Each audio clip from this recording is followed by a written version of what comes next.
నమస్కారం వార్తలకు స్వాగతం. ముందుగా ముఖ్యాంశాలు.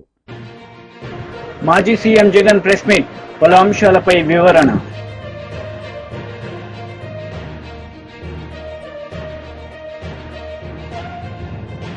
వైఎస్ షర్మిల ప్రెస్ మీట్, ఇరు పార్టీలపై ఫైర్. మాజీ సీఎం జగన్మోహన్ రెడ్డి మీడియా సమావేశం నిర్వహించారు. ఈ సందర్భంగా చంద్రబాబు నాయుడుపై ఆయన మండిపడ్డారు. లేదు, ధర్మం న్యాయం ఈరోజు గెలిచింది. మామూలుగా అయితే పోటీ పెట్టకూడదు. మనకు 600 చిల్లర ఓట్లు ఉన్నప్పుడు, వాళ్ళకు 200 చిల్లర ఓట్లు ఉన్నప్పుడు అసలు పోటీ పెట్టాలని ఆలోచన చేయడమే దుర్మార్గం. ఆలోచన చేయడమే ధర్మం కాదు, ఆలోచన చేయడమే ఒక అన్యాయం. ఎందుకనంటే నీకు సంఖ్యాబలం లేనప్పుడు నువ్వు ఎందుకు పోటీ పెడతా ఉండవు? అంటే మేము కొనేదానికోసమే కదా, ప్రలోభాలు పెట్టేదానికోసమే కదా, మన తప్పు కదా. అలా చేయడమే ధర్మం కాదు. కానీ అలాంటి మనిషి అలా చేయడం తన నైజం. ఆ మనిషి తన అదే మాదిరిగానే చేసినా కూడా వైఎస్ఆర్ కాంగ్రెస్ పార్టీ కార్యకర్తలందరూ కూడా, నాయకులందరూ కూడా ఒక తాటి మీద గట్టిగా విలువలకు, విశ్వసనీయతకు గట్టిగా నిలబడ్డారు. కాబట్టి ఆయన తల వంచక తప్పలేదు. మేనిఫెస్టోలో ఏదైతే మనం చెప్పామో ఎక్కడా కూడా మాట తప్పల. మేనిఫెస్టోను మొట్టమొదటిసారిగా చెత్తబుట్టలో వేసే పరిపాలన నుంచి మొట్టమొదటిసారిగా విశ్వసనీయత అన్న పదానికి అర్థం చెబుతూ మేనిఫెస్టోను ఒక బైబిల్గా, ఒక ఖురాన్గా, ఒక భగవద్గీతగా భావిస్తూ ఒక కొత్త నిర్వచనం చూపిస్తూ ఎన్నికల్లో విశ్వసనీయత అన్న పదానికి అర్థం చెబుతూ మనకు ఎన్ని సమస్యలున్నా కూడా చంద్రబాబు నాయుడు ఈ పొద్దు ఏ సమస్యలు లేకపోయినా కానీ సమస్యలు ఉన్నట్టుగా దాన్ని చిత్రీకరిస్తూ ఉన్నాడు. కానీ నిజం చెప్పాలనంటే మన ప్రభుత్వం అధికారంలోకి వచ్చినప్పుడు ఒకవైపున చంద్రబాబు చేసిన అప్పులు ఉన్నాయి, ఆ అప్పుల మీద వడ్డీలు ఉన్నాయి. ఆ వడ్డీలకు తోడు కోవిడ్ అనే మహమ్మారి కూడా మనం పరిపాలన చేసేటప్పుడు కూడా మనకు తాండవిస్తూ ఉన్న పరిస్థితులు. కానీ అటువంటి భయానక పరిస్థితుల్లో ఉన్నా కూడా ఒకవైపున రాష్ట్రానికి రావాల్సిన ఆదాయాలు తగ్గినప్పటికీ, రాష్ట్రంలో పెట్టే ఖర్చు అనూహ్యంగా పెరిగినప్పటికీ ఎటువంటి సాకులు చూపలేదు, ఎటువంటి కారణాలు చెప్పలేదు. ఈ వైట్ పేపర్లని, ఇంకొకటని గత ప్రభుత్వం మీద నిందలు మోపి, కోవిడ్ మీద నిందలు మోపి ప్రజలకు చేయాల్సింది చేయకుండా పోయే కారణాలు ఏ పొద్దు చూపించలేదు. ఎన్ని కష్టాలున్నా కూడా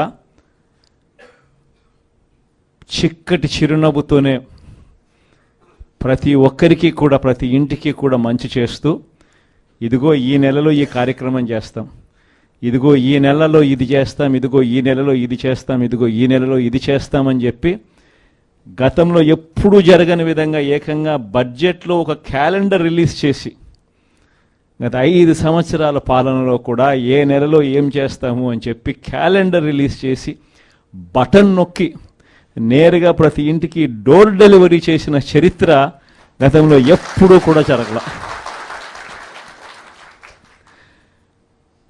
దేవుడు దయతో ఇవన్నీ కూడా చేయగలిగాం. ఈరోజు ప్రతి ఇంట్లోనూ కూడా జగనే ఉండి ఉంటే, వైఎస్ఆర్ కాంగ్రెస్ పార్టీనే ఉండి ఉంటే ఈ పాటికే పిల్లలందరూ బడులకు పోతూ ఉన్నారు. ప్రతి తల్లికి ఈ పాటికి అమ్మఒడి పడి ఉండేది. ఈ పాటికే జగనే ఉండి ఉంటే, వైఎస్ఆర్ కాంగ్రెస్ పార్టీనే ఉండి ఉండింటే ఈ పాటికే ప్రతి రైతన్న వ్యవసాయంలో ముమ్మరంగా నిమగ్నమై ఉన్నాడు. వ్యవసాయం ముమ్మరంగా పంటలు వేస్తూ ఉన్నారు. జగనే ఉండి ఉంటే ఈ పాటికే రైతు భరోసా సొమ్ము కూడా రైతులందరికీ కూడా వచ్చి ఉండేది. జగనే ఉండి ఉంటే, వైఎస్ఆర్ కాంగ్రెస్ పార్టీ ఏ ప్రభుత్వం ఉండింటే ఈ పాటికే రైతులకు 2023-24 సంబంధించిన ఖరీఫ్కి సంబంధించిన ఇన్సూరెన్స్ సొమ్ము కూడా కనీసం ఇంతవరకు ఈ ప్రభుత్వం ఇచ్చిన దాఖలాలు లేవు. ఆ డబ్బులు కూడా పడి ఉండేటివి ఈ పాటికి రైతులకు. జగనే ఉండి ఉంటే, వైఎస్ఆర్ కాంగ్రెస్ పార్టీయేనే ఉండింటే ఈ పాటికే పిల్లలకు విద్యా దీవెన కింద ప్రతి 3 నెలలకు ఒకసారి ఫీజు రీయింబర్స్మెంట్ కింద వాళ్లకు పడే ఫీజులు ఆ తల్లుల ఖాతాల్లోకి ఈ పాటికే నేరుగా పడుండేటివి. అదే తల్లుల ఖాతాల్లో పడాల్సిన ఫీజు రీయింబర్స్మెంట్, విద్యా దీవెన. వారాహి విజయబేరి బహిరంగ సభలో జనసేన అధినేత పవన్ కళ్యాణ్ పాల్గొన్నారు. ఈ సందర్భంగా ప్రజలను ఉద్దేశించి ఆయన మాట్లాడారు. మాట్లాడాల దొంగకు తేలు కుట్టినట్లు కిమ్మని ఊరుకున్నారు. నేను అడుగుతున్నా ఈ రోజున జగన్మోహన్ రెడ్డి గారిని, అనంతపురం జిల్లా రాయదుర్గంలో ఆదింపని చంపింది ఎవరు? ఆదింప మా తెలుగుదేశం పార్టీ కార్యకర్త కాదా? చంపింది మీ వాళ్ళు కాదా? దాని గురించి మాట్లాడమే. కడప జిల్లాలో మహమ్మద్ ఘనీ హూ కిల్డ్ హిమ్, మీ వాళ్ళు కాదా? అతను మా పార్టీ నాయకుడు కాదా? జగన్మోహన్ రెడ్డి గారు మావాడు కాదా? వాడు ఆలగడ్డలో శ్రీదేవి ఒక మహిళ, హౌ షీ వాజ్ కిల్డ్. తాడిపత్రిలో లాల్ బాషా, పత్తికొండలో గోపీనాథ్ చౌదరి, దీనికంటే ముందు మంగళగిరి దుగ్గిరాల్లో కాసేం, ఈ రోజున పత్తికొండలో శ్రీనివాస్. ఏడుగురు తెలుగుదేశం పార్టీ కార్యకర్తల్ని హత్య చేశారు మీ వైకాపా నాయకులు పక్కా ప్రణాళికతోటి. ఇది కుట్రలో భాగం అంటున్నా నేను. రాష్ట్రంలో శాంతి పద్ధతులు సజావుగా లేవు అని బయటపెట్టడం కోసం, బహిర్గతం చేయటం కోసం, ఎక్స్పోజ్ చేయటం కోసం మీరు పన్నిన కుట్ర ఇదని చెప్పినాడు. అందుకే ఐఎమ్ అలర్టింగ్ ది పోలీస్. ఈ జగన్మోహన్ రెడ్డి కుట్ర ఈ రోజున ప్రతి కాన్స్టిట్యున్సీకి డబ్బులు పంపిస్తున్నారట. జగన్మోహన్ రెడ్డి గారు ప్రతి కాన్స్టిట్యుయెన్సీకి 175 కాన్స్టిట్యున్సీలకి, అంటే అతను పులివెందల కాకుండా 174 కాన్స్టిట్యున్సీలకి డబ్బులు పంపుతున్నాడు. విపరీతమైన దొంగ సొమ్ము ఉంది, అవినీతి సొమ్ము ఉంది అతని దగ్గర. 175 కాన్స్టిట్యున్సీలకు పంపించి అరాచకం సృష్టించమని, అమాయకుల్ని ఈ రకంగా హత్య చేయించండి అని చెప్పి, తద్వారా శాంతి పద్ధతులు సజావుగా లేవని చెప్పాలి. నేను అందుకంటున్న ఇంటెలిజెన్స్ ఇంకా అలర్ట్ అవ్వాలా మీరు. ఇతని దొంగ ఈ కుట్ర ఎక్కడికక్కడ వెలికి తీయాలా. ఈరోజు పత్తికొండలో జరిగిందంటే ఇంటెలిజెన్స్ వాళ్ళు అలర్ట్గా ఉండాలా, లోకల్ పోలీస్ అలర్ట్గా ఉండాలా. ఇతని కుట్ర ఇంకా no more murders in the state. ఈ వైసీపీ నాయకులు కుట్రలో భాగంగా హత్యలు జరగటానికి లేదు. పోలీసు అలర్ట్గా ఉండాలని చెప్పి కూడా తెలుగుదేశం పార్టీ తరఫున మేము విజ్ఞప్తి చేస్తున్నాం. మేము ఇంటెలిజెన్స్ ఇంకా తెల్లవారుజామున కారం మూటలు కట్టి ప్రిపేర్ అవుతున్నారంటే లోకల్ పోలీసుకు తెలియాలి.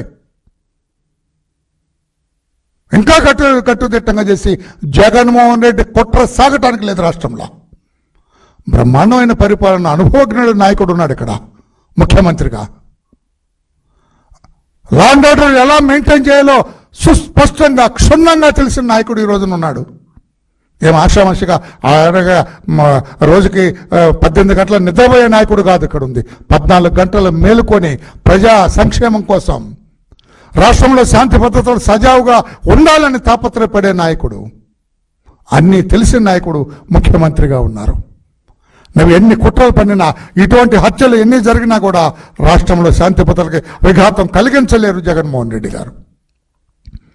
మీ అవినీతి సొమ్ము, దుష్ట మార్గాల ఏది, మీ సారా, మీ ల్యాండ్, మైన్, ఎవ్రీథింగ్ ముఖ్యమంత్రిగా మీరు సంపాదించిన అవినీతి సొమ్ము ఖర్చు పెట్టి శాంతి భద్రతలు సజావుగా లేవు అని చెప్పాలని తాపత్రయపడుతున్నారు. అందుకే I request intelligence department to be alert. Local police కూడా అలర్ట్గా ఉండాలి. ఇతని ఆటలు కట్టించాలని చెప్పి కూడా మీరు చేయగలరు. ఇప్పుడు మీరు జగన్మోహన్ రెడ్డి అధికారంలో ఉన్న పోలీసు కాదు, మీరు అనుభవకుడైన చంద్రబాబు నాయుడు గారి నేతృత్వంలో పనిచేస్తున్నారు. మీకు ఫ్రీడమ్ ఉంది. ఇప్పుడు శాంతి భద్రతలు సజావుగా కాపాడండి. మీరు తప్పు చేసిన వాడిని తోలవలసండి. మీరు ఎంతటి పెద్దవాళ్ళైనా సరే చేయండి. ఈ జగన్మోహన్ రెడ్డి కుట్ర సాగటానికి లేదు. మనం ఎవరు చెబుతున్నారు, వైసీపీ అతనే ప్రతి కాన్స్టిట్యున్సీకి ఎంత కావాలో తీసుకెళ్ళండి. దేనికి? నీ పార్టీ బలోపేతానికి ఖర్చు పెట్టుకుంటే ఓకే, అంటే శాంతి భద్రతలకు విఘాతం కలిగించడానికి ఖర్చు పెట్టిస్తావా? ఇదేంటండి? ఇతనెవరండి? ఎస్కోబార్ అని మాటి మాటికి చెబుతుంటారు. మొన్న మా నాయకుడు కూడా చెబుతున్నాడు అతని గురించి. నువ్వు ఒక ఎస్కోబార్కి నీకు పెద్ద తేడా లేదు. అతను దుర్మార్గం చేసి, దుష్టులు చేసి, తప్పుడు పనులు చేసి, దొంగ మైనింగ్ చేసి, దొంగ సారా అమ్ముకొని సంపాదించిన డబ్బు ఖర్చు పెట్టాడు. నీవు కూడా అంతే కదా. నువ్వేమైనా చెమటోడ్చి సంపాదించిన డబ్బు ఖర్చు పెడుతున్నావా? అందుకని ఎస్కోబార్కి నీకు. మాజీ మంత్రి శ్రీనివాస్ గౌడ్ ప్రెస్ మీట్ నిర్వహించారు. ఈ సందర్భంగా పలు అంశాలపై ఆయన మాట్లాడారు.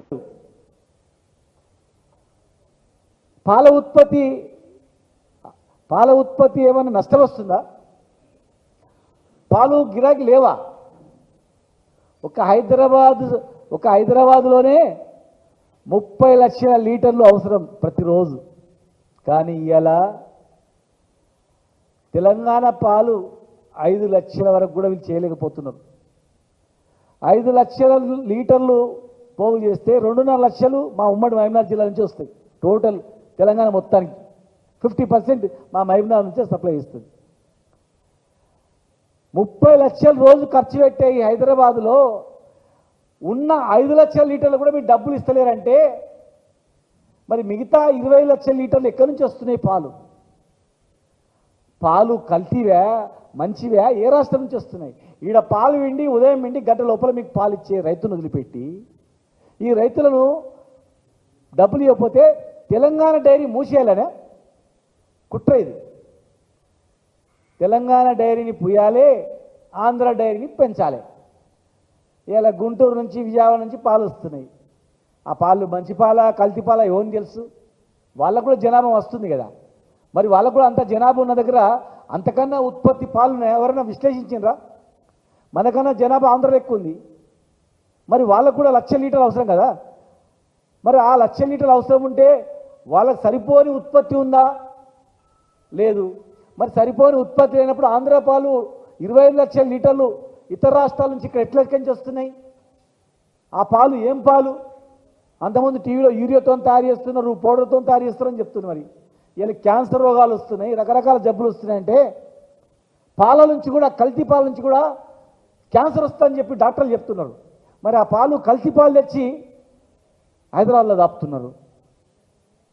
ప్రజల ఆరోగ్యం విషయం ఇది. మిగతా విషయాలు చచ్చిపోరు, బతరు, కొంపలు మునిగిపోయేటి ఏం కాదు. కానీ ఇది కొంపలు మునిగిపోయేటివి, ప్రాణాలు పోయేటివి. చిన్నపిల్లలు తాగుతారు ఈ పాలు. ఇవాళ పుట్టిన పిల్లలు కూడా ఈ పాలు పోస్తున్నారు, ఈ పాలు దాపుతున్నారు. విషపూరితమైనటువంటి పాలు దాపి ప్రజలను ప్రాణాలు పోగొట్టడానికా మీరు ఇతర రాష్ట్రాల డైరీని ప్రోత్సహించడం? తెలంగాణ డైరీని బొందబెట్టి ఆంధ్ర డైరీని పైకి లేపడానికా? మేము కొట్లాడి తెచ్చుకున్న తెలంగాణ డైరీని పూర్తి చేసేయండి. ఇంకా విజయ డైరీ అని పెట్టింది ఎప్పుడో పేరు. చాలామంది కన్ఫ్యూజ్, విజయ డైరీ ఏంది? తెలంగాణ డైరీ అది. తెలంగాణ పాలు ఉత్పత్తిని పెంచకుండా, తెలంగాణ డైరీకి ప్రోత్సాహాలు ఇవ్వకుండా, మేము ఉన్నప్పుడు బర్రెలు ఇచ్చేది, ఇన్సెంటివ్స్ ఇచ్చేది, 4 రూపీస్ ఇన్సెంటివ్స్ ఇచ్చినాం లీటర్కు. బర్రెల దానకు సకాలంలో దానం సప్లై చేసేది, బర్రెలు ఇచ్చేది, ఆవులను పంపించేది, సబ్సిడీ కింద సప్లై చేసేది. మీరు సబ్సిడీ పోయింది, దాన పోయింది, సొంతంగా రైతు చెమటొడిచి కష్టపడి దాన గడ్డి కోసుకొచ్చి వేసి పాలు పిండి పాలు ఇస్తే పాలు ఇచ్చిన పైసలకు కూడా మీరు ఇవ్వట్లేదు. వీళ్ళ కష్టార్జితంతో పాల పౌడర్ తయారు చేసిండ్రు. ఆవు నెయ్యి ఉంది, బర్రెల నెయ్యి ఉంది. గోడౌన్లో పోయి చూడండి విలేకరులారా, 500 కోట్ల విలువ నెయ్యి, పౌడరు, బట్టరు ఉంది అక్కడ. కొద్ది రోజులు అయితే అది టోటల్ కొలాప్స్ అయిపోతుంది. అడిగే నాతుడు లేడు, మార్కెటింగ్ చేసేటోడు లేడు, దిక్కు దివాన లేదు. నేను అన్నది వాస్తవం కాదంటే పోయి చూడండి. మీరని ఎవరైనా అధికారిని పంపించండి. అధికారిని పంపించి నేను చెప్పిన మాట వాస్తవం కాదా అని గోడౌన్ తెరిచి, గోడౌన్లో ఉన్న ఘీ ఎందుకు మార్కెటింగ్ చేస్తారు? యాదాద్రికి ఇవ్వండి, మా యాదాద్రి దేవాలయానికి ఇవ్వండి, లడ్డు తయారు చేస్తారు. లేదు పోనీ తిరుపతి దేవాలయానికి ఇవ్వండి. YCP leader Ambati Rambabu media సమావేశం నిర్వహించారు. ఈ సందర్భంగా పలు అంశాలపై ఆయన మాట్లాడారు. ఇవాళ ఇంగ్లీష్ మీడియం కూడా తిరోధకాలు ఇచ్చేటటువంటి పరిస్థితికి దిగజారిపోయారు. కాబట్టి ఇలా ప్రతి పథకాన్ని నీరు కార్చేసి ఆయన ఇచ్చిన హామీలను మాత్రం నిలబెట్టలేనటువంటి పరిస్థితికి చంద్రబాబు నాయుడు గారు దిగజారిపోయేటటువంటి కార్యక్రమం చేసి ఇవాళ అన్ని పథకాలు ఎగ్గొట్టేసి వాళ్ళ రేపు అనుకుంటా బహుశా రేపేమో గుడివాడలో అన్నా క్యాంటీన్ ఓపెన్ చేస్తున్నారు. ఆ తర్వాత అన్ని చోట్ల అన్నా క్యాంటీన్లు ఓపెన్ చేస్తారు. మొత్తం మేము అన్నా క్యాంటీన్ ఓపెన్ చేయటము ఏదో 10 మంది పేదవాళ్ళకి తిండి పెట్టడానికి మేము వ్యతిరేకం కాదు. కానీ ఇవాళ ఏం చేస్తున్నారు మీరు ఈ రాష్ట్రంలో? పేద ప్రజల్ని ఆదుకోవలసినటువంటి అన్ని అంశాలని కూడా పక్కన పెట్టేసి కాస్త అన్నం పెడతాం రండి, ఒక 300 మందికో 400 మందికో అన్నం పెడతాం అనేటువంటి కార్యక్రమానికి మీరు తెలదీశారు. ఇది చాలా అన్యాయమని మనం చేస్తున్నాం. ఏదో 10 మందికో 20 మందికో లేకపోతే 100 మందికి పెడతారు, 300 మందికి పెడతారు. ఇంతకుముందు జరిగినటువంటి కార్యక్రమం నేను చూశాను. 300 మందికి పెడితే అవుట్ అయిపోయినాయి అంటారంటే 5 రూపాయలు తీసుకుని ఉదయం మధ్యాహ్నం సాయంత్రం 5 రూపాయలు తీసుకుని ఒక 300 మందికో 400 మందికో పెట్టేసి అయిపోయిందని బోర్డు పెట్టేస్తారు. అన్నా క్యాంటీన్లు అద్భుతంగా జరుగుతాయనేటువంటి ప్రచారం చేసుకునేటువంటి పరిస్థితి చేస్తున్నారు. అన్నా క్యాంటీన్లు ఎలా జరిగాయో, అన్నా క్యాంటీన్లో ఎంత అవినీతి జరిగిందో కొత్త కాదని మనం చేస్తున్నాం. నాకు తెలుసు. అప్పుడు మీరు చూసినట్టయితే 2014-19లో టీడీపీ ప్రభుత్వం ఏర్పాటు చేసిన అన్నా క్యాంటీన్ల వ్యవహారం ఒకసారి మనం పరిశీలన చేసినట్లయితే అప్పుడు రాష్ట్ర వ్యాప్తంగా 2 దశల్లో 203 అన్నా క్యాంటీన్లు ఏర్పాటు చేయాలని తలపెట్టారు. వాటిలో చిత్రం ఏంటంటే 203 అన్నా క్యాంటీన్లో 114 అన్నా క్యాంటీన్లు ఊరుకు దూరంగా ఎక్కడో మూలన స్థలం ఎక్కడ దొరికితే అక్కడ కట్టేసే కార్యక్రమం చేశారు. జనరల్గా ఎలా చేస్తారు అన్నా క్యాంటీన్లు? 10 మంది పోగే చోట బస్ స్టాండ్లోను లేకపోతే మరొక చోట మంచి సెంటర్లోను పెట్టి అక్కడ అన్నా క్యాంటీన్లు ఓపెన్ చేస్తారు. అలా కాదు, అన్నా క్యాంటీన్ కట్టడం, ఆ కాంట్రాక్టర్కి డబ్బులు ఇవ్వడం, లేదా అన్నా క్యాంటీన్లో ఫుడ్ వండటం, దానిలో అవినీతి చేయటం, దీనికే పరిమితం అయిపోయింది. కాబట్టి స్థలాలు ఎక్కడైనా పర్వాలేదు అని ఊరికి దూరంగా మానవ సంచారంతో బీజేపీ లీడర్ మీడియా సమావేశం నిర్వహించారు. ఈ సందర్భంగా పలు అంశాలపై ఆయన మాట్లాడారు. ఈ రోజున అట్టడుగు స్థాయికి దిగజార్చే రకంగా ఈ ప్రభుత్వాలు పనిచేసినాయి. దాని పర్యవసానం రాబోయే కాలంలో విపరీతాలకు దారితీసేటువంటి అవకాశం ఉంది. ఈ మధ్యకాలంలో మనకు నేషనల్ ఇన్స్టిట్యూట్ ర్యాంకింగ్ ఫ్రేమ్వర్క్లో ర్యాంకింగ్స్ తీసిండ్రు యూనివర్సిటీకి సంబంధించి, కాలేజీలకు సంబంధించి. దాంట్లో మన యూనివర్సిటీలు చిట్ట చివరి స్థానంలో కూడా 1-2 ఉన్నాయి. మిగతా అయితే అసలు 100 రూపు ర్యాంకింగ్లా లేనటువంటి పరిస్థితి మనకు కనపడతా ఉంది. తెలంగాణ ఉద్యమానికి కేంద్రమైనటువంటి ఉస్మాన్ యూనివర్సిటీ పరిస్థితి అయితే సంవత్సరానికి తెలంగాణ వచ్చిన తర్వాత దిగజారిపోయింది. ఇటీవల ప్రకటించినటువంటి ర్యాంకింగ్స్లో ఉస్మాన్ యూనివర్సిటీ 70వ ర్యాంకు సాధించింది. 2023 అది 64వ ర్యాంకు ఉండే. 2022లో 46వ ర్యాంకు ఉండే. అంటే తెలంగాణ వచ్చినాక 46 నుంచి 64, 64 నుంచి 70. ఇది తెలంగాణ వచ్చిన తర్వాత మన ఉస్మాన్ యూనివర్సిటీ సాధించినటువంటి ఘనత. ఇక పోతే కాకతీయ యూనివర్సిటీ, తర్వాత తెలంగాణ యూనివర్సిటీ, జేఎన్టీయు, వీటి మాట ఎత్తితేనే పాపం 100 రూపు ర్యాంకులు అనేవి మనకు కనిపించేటువంటి స్థితి కూడా లేదు. ఇక కాలేజీల విషయానికి వస్తే తెలంగాణలో ఒక్క కాలేజీ కూడా, ఈవెన్ సింగిల్ కాలేజ్ 100 రూపు ర్యాంకింగ్లో లేదు. Single college. ఉస్మాన్ యూనివర్సిటీ ప్రతిష్టాత్మకమైన యూనివర్సిటీ 70 ర్యాంకుకి వెళ్ళిపోయింది. కాలేజీల కాడికి వస్తే సింగిల్ కాలేజీ కూడా దురదృష్టకరం చెప్పుకోవడమే 100 లోపు ర్యాంకింగ్స్లో లేకపోవడం. తర్వాత ఇదే మీద మళ్ళీ ఇక్కడ ఉన్నటువంటి సెంట్రల్ యూనివర్సిటీస్ కావచ్చు, సెంట్రల్ ఎడ్యుకేషన్ కాలేజీలు కావచ్చు, కళాశాలలు కావచ్చు, అవన్నీ ర్యాంకింగ్స్ మెరుగుపరుచుకున్నాయి. అంటే దీనికి కారణం విద్యా వ్యవస్థ పట్ల రాష్ట్ర ప్రభుత్వాలు, బీఆర్ఎస్ పార్టీ, కాంగ్రెస్ పార్టీ వ్యవహరిస్తున్నటువంటి తీరు ఇంతకంటే ఎగ్జాంపుల్ ఇంకొకటి ఉండదని మీ ద్వారా చెప్తా ఉన్నాం. దీనికి అంతటికీ కారణం కూడా లేకపోలేదు. యూనివర్సిటీలలో విద్య మెరుగుపడాలంటే ఒకటి ఖాళీగా ఉన్నటువంటి లెక్చరర్ పోస్టులన్నింటినీ, నాన్ టీచింగ్ అవన్నిటిని కూడా భర్తీ చేయాలి. రెండు, research. YS Sharmila Reddy press meet నిర్వహించారు. ఈ సందర్భంగా పలు అంశాలపై ఆమె మాట్లాడారు. ఈ పథకాన్ని వెంటనే అమలు చేయాలి అని డిమాండ్ చేస్తున్నాం. ఎందుకంటే మీరు చెప్తున్న సాకు ఇప్పుడు డేటా లేదు, మీ దగ్గర ఇన్ఫర్మేషన్ లేదు అని చెప్తున్నారు. కానీ గత ప్రభుత్వం డేటా అయినా ఉండాలి కదా.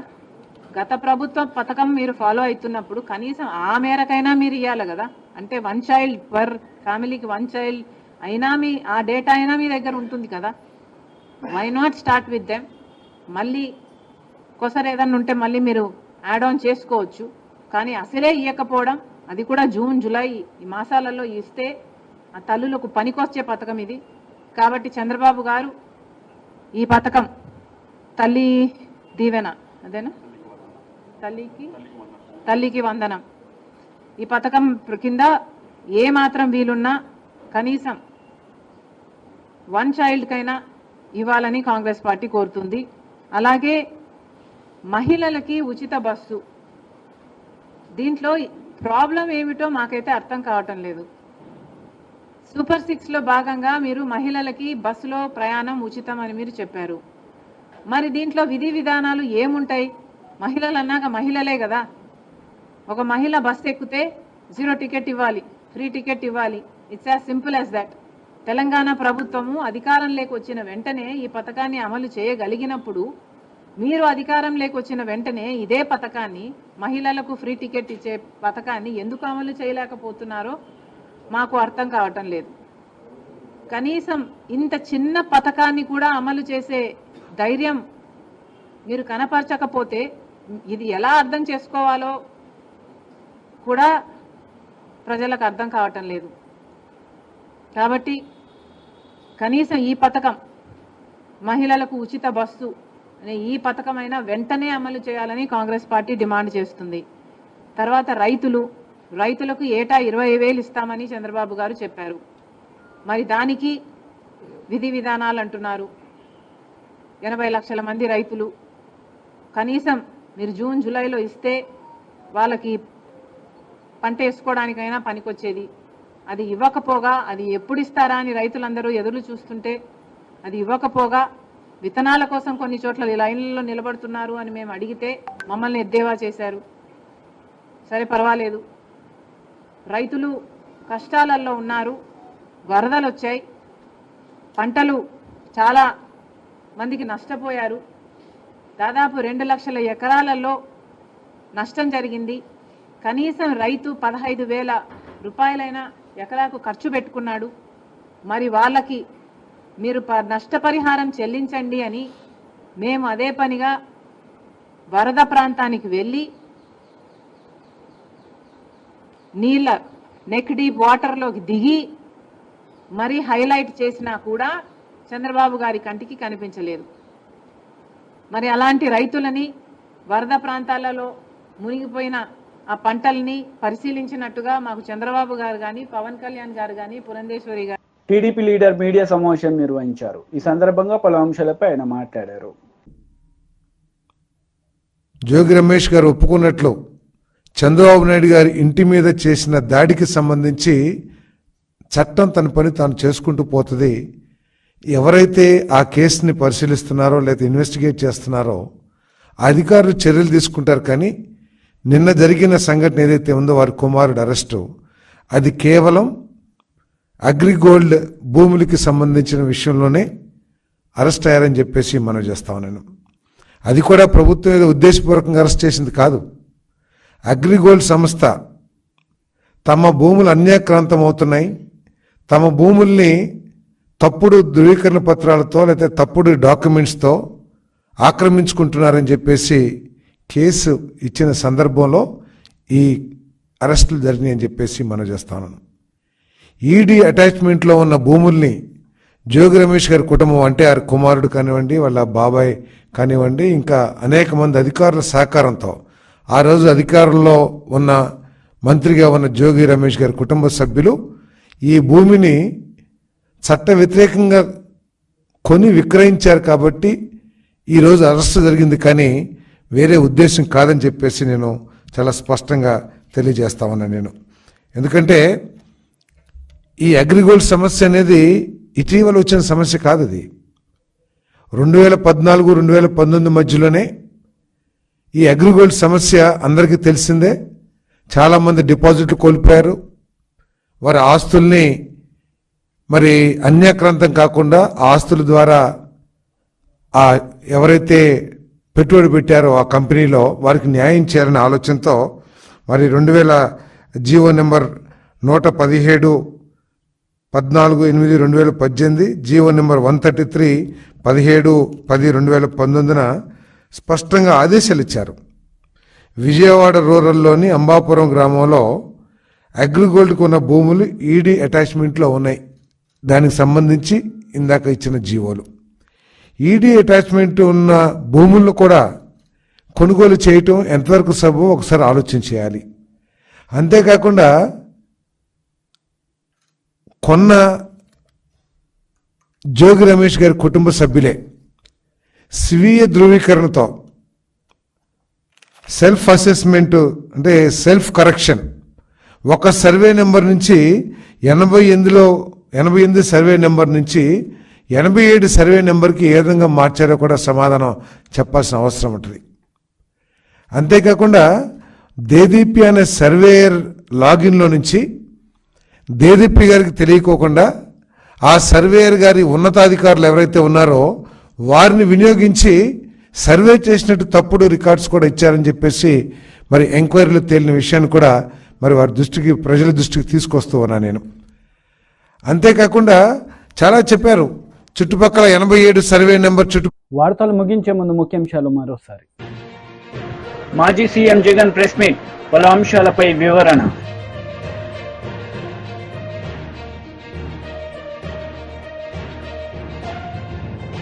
వైఎస్ షర్మిల ప్రెస్ మీట్, ఇరు పార్టీలపై ఫైర్. ఈ వార్తలు ఇంతటితో సమాప్తం. తిరిగి ప్రసారమయ్యే వార్తల్లో మళ్ళీ కలుద్దాం. అంతవరకు సెలవు. నమస్తే.